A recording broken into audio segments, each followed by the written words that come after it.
जय हिंद दोस्तों। आपको बता दूं कि सीएए को लेकर, सीएए सिटीजन अमेंडमेंट एक्ट, इसको लेकर बहुत बड़ा अपडेट आ गया हुआ है। आप देखते होंगे हर जगह न्यूज में चलने लगा है कि सीएए लागू होने जा रहा है। हर सोशल मीडिया प्लेटफॉर्म पे आपको मिलेगा, हर अखबार में मिल जाएगा, हर जगह न्यूज पूरा छाया हुआ है। इसके बारे में बताने जा रहा हूं कि सच्चाई क्या है, क्या सही में लागू होगा, क्या लागू करना जरूरी है, क्यों लागू किया जा रहा है, इसको सारे विषय पे चर्चा करूंगा। पूरे वीडियो में आप बने रहेंगे। बहुत छोटा वीडियो बनाने जा रहा हूं। आगे बढ़ने से पहले रिक्वेस्ट करूंगा कि वीडियो को लाइक करिएगा। पहले आपको बता दूं कि सीए है क्या और किनके लिए है, किसको फायदा है और किसको बहुत बड़ा नुकसान है। इस चीज को पहले समझिएगा, तभी आपको लगेगा कि यह सही चीज है या गलत चीज। आते हैं असल मुद्दों पे कि देखिए सीए कानून लाने की जरूरत क्यों पड़ी, जिसे सिटीजन अमेंडमेंट एक्ट कहते हैं। इसको इसलिए लाया गया कि पाकिस्तान, अफगानिस्तान और बांग्लादेश, ये तीन जो देश है वो मुस्लिम बहुल देश, मतलब इस्लामिक कंट्री है जिसे कहा जाए। तो अब भारतीय सरकार का यह कहना है कि वहां पे जो हिंदू है, जिसको प्रताड़ित किया जाता है, शोषण किया जाता है, वहां पे रहना नहीं चाहते हैं, वो लोग अगर हमारे देश में आएंगे तो मैं उसे नागरिकता दूंगा। लोगों के नजर में यही है, मतलब बाकी लोग भी यही सोच रहे हैं और सरकार का भी कहना यही है।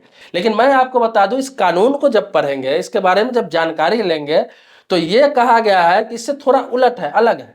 इसमें क्या है कि जो भी हिंदू जो पाकिस्तान के रहने वाले हैं, बांग्लादेश के रहने वाले हैं या फिर अफगानिस्तान के रहने वाले, वो प्रताड़ित है जो पहले यहाँ पे आ गए हुए हैं। अब इसमें सिर्फ हिंदू नहीं है, सिख, बौद्ध, जैन, पारसी, हिंदू, मतलब सिर्फ मुसलमान को छोड़ के सारे लोग हैं। मुसलमान क्यों नहीं? इसलिए कि मुस्लिम कंट्री है, इस्लामिक कंट्री है अफगानिस्तान, पाकिस्तान, बांग्लादेश। तो वो लोग जो 31 दिसंबर 2014 से पहले जो यहाँ पे आए हुए हैं, कितना साल से यहाँ रह रहे हैं, कब से रह रहे हैं, कोई प्रूफ है उसके पास या नहीं, उससे मतलब नहीं है।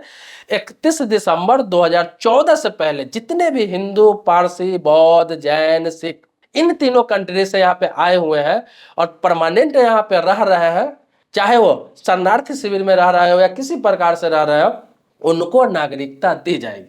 उन्हें सिर्फ ये बताना पड़ेगा कि वो कितने सालों से यहाँ पे रह रहे हैं, उनके पास कोई प्रूफ है या नहीं है जहाँ पे वो रह रहे थे। उस बिहाफ पे सीए कानून के तहत इन सभी को नागरिकता प्रोवाइड किया जाएगा।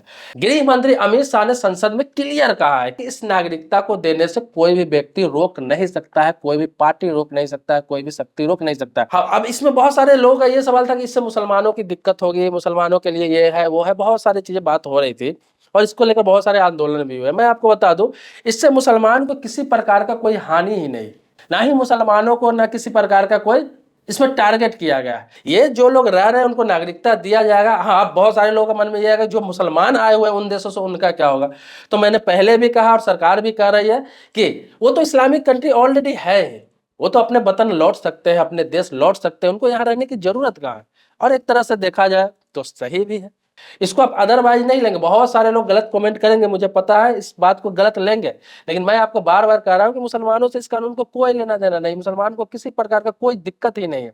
सरकार को जिसको देना है नागरिकता, उसके लिए कानून बना है, जो प्रताड़ित हो रहा है या फिर किसी प्रकार से इंडिया में आए हुए हैं 31 दिसंबर 2014 से पहले। अब देखिए दिमाग में यह है कि लागू कब होगा। ये लागू हो जाएगा, आपको बता दूं कि मार्च से लेकर अप्रैल 2024 तक लागू कर दिया जाएगा। सरकार ने क्लियर कर दिया है कि 2024 लोकसभा चुनाव से पहले इसे लागू कर दिया जाएगा। तो ये किसी भी हालात में जब अमित शाह ने बोल दिया है तो समझिए लागू होना ही होना है। बहुत लोग एनआरसी को सीए समझ रहे हैं, सीए को एनआरसी समझ रहे हैं। इस दोनों में जमीन और आसमान का फर्क है। गृह मंत्री अमित शाह ने संसद में कई बार कहा है कि एनआरसी कभी भी पूरे देश में लागू नहीं किया जाएगा, कभी भी एनआरसी पूरे देश में लागू नहीं किया जाएगा। जो भारत के मुसलमान है यहाँ पे, जो भारत में जन्म लिया है, जो पीढ़ी दर पीढ़ी यहाँ रह रहे हैं, उसको किसी प्रकार की कोई घबराने की जरूरत है ही नहीं, क्योंकि उनके लिए कोई कानून ही नहीं है कि उनको यहाँ से भेजा जाएगा कहीं या फिर प्रताड़ित किया जाएगा या फिर भगा दिया जाएगा, ऐसा कोई भी नहीं है। एनआरसी इसीलिए लागू नहीं किया जाएगा। असम में ट्रायल के तौर पर लागू किया गया था, जिसका रिजल्ट अच्छा नहीं रहा। इस वजह से पूरे देश में एनआरसी लागू नहीं करने की बात की जा रही है। अमित शाह कह रहे हैं कि पूरे देश में कभी भी एनआरसी लागू नहीं होगी। कभी होना भी होगा तो जो बॉर्डर एरिया होता है जिसे सीमा क्षेत्र कहते हैं, उस एरिया में लागू एनआरसी करने की बात इसलिए की जाती है क्योंकि सीमा क्षेत्र से बॉर्डर एरिया से घुस जाते हैं घुसपैठी किसी भी देश से और गलत तरीके से यहाँ रहने लगते हैं, गलत काम करने लगते हैं और उसको लेकर जो यहाँ के मूल निवासी हैं वो बदनाम होते रहते हैं। एग्जाम्पल के तौर पर एक बात बता दे रहा हूँ आपको। देखिए होता क्या है कि बांग्लादेश से बहुत सारे मुसलमान हैं ऐसा जो बॉर्डर पार करके आते हैं, असम के एरिया से आते हैं या फिर बंगाल के एरिया से आते हैं या फिर किसी एरिया से। जो बांग्लादेशी है खास तौर पर मैं आपको बता दूं, वो सारे के सारे लगभग आपको बता दूं 80 से 90% यहाँ पर क्या है, अवैध काम करते हैं, अवैध वर्क करते हैं, जिसे 2 नंबर काम करते हैं। चाहे वो स्मगलिंग का काम हो, चाहे वो अवैध शराब का काम हो, चाहे अफीम का काम हो, चाहे चरस का काम हो, चाहे कोई भी गलत वेश्यावृत्ति का काम हो, मतलब गलत एक्टिविटी। बांग्लादेशी की बात बोल रहा हूँ, बांग्लादेशी जो भी यहाँ पे घुसपैठ करके आया, ज्यादातर बड़े बड़े शहरों में वही लोग गलत काम कर रहे हैं और बदनाम कौन होता है, चूंकि वह मुसलमान है तो इंडिया का मुसलमान बदनाम होता है। वो अपने आप को बंगाल का बोलता है कि मैं बंगाल से आया हूँ, वेस्ट बंगाल से। जो बांग्लादेशी है वो भी बताता है कि मैं वेस्ट बंगाल से आया हूँ। मैं जो वेस्ट बंगाल के रहने वाले हो तो मूल निवासी हमारे भारत के लोग हैं, हमारे देश के लोग हैं। लेकिन बांग्लादेशी के बारे में अगर कुछ कहा जाता है तो लोग सोचते हैं बंगाली को टारगेट कर रहे हैं। यहाँ बांग्लादेशियों ने आतंक मचा कर रख रखा है हर शहरों में और पूरे मुस्लिम कम्युनिटी बदनाम होते हैं। वो चाहते हैं शॉर्टकट में बहुत जल्दी पैसा कमा लिया जाए और यहाँ सारा सेटअप तैयार कर लिया जाए, इसलिए ज्यादातर वो लोग गलत काम में ही उतरते हैं। ये बांग्लादेशियों के लिए मैं बोल रहा हूँ।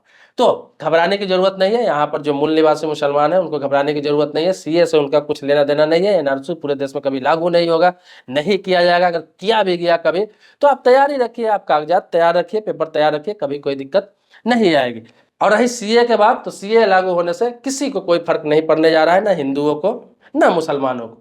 तो दोस्तों इसी प्रकार का कोई अपडेट आता है, कोई जानकारी आती है, कोई नॉलेज आता है, मेरा चैनल ही अवेयरनेस का, तो मैं आपको बताता रहता हूँ। कोई नया लॉ का अपडेट आता है, क्योंकि आपको पता ही है कि इस चैनल पर मैं कानून से संबंधित जानकारी देता हूँ, गवर्नमेंट स्कीम की जानकारी देता हूँ, जो नया स्कीम वगैरह आता है, रेलवे से संबंधित कोई अपडेट आता है उसकी जानकारी देता हूँ। बहुत सारे मोटिवेशनल, पॉलिटिकल, बहुत सारे टॉपिक को मैं आपको जागरूक करता रहता हूँ, अवेयर करता रहता हूँ। तो मेरे चैनल को सब्सक्राइब नहीं किया तो सब्सक्राइब जरूर कर लेंगे, बगल में बेल घंटी उसको भी आप दबा लेंगे, ताकि आपको समय समय पर फ्री ऑफ कॉस्ट आपके पास जानकारी पहुंचता रहे। लेकिन पुराने सब्सक्राइबर है तो इसके लिए कोटि कोटि धन्यवाद देता हूं, आभारी हूं आपका। मिलते हैं नेक्स्ट वीडियो में एक नए मुद्दे के साथ, तब तक के लिए शुक्रिया, धन्यवाद, जय हिंद दोस्तों।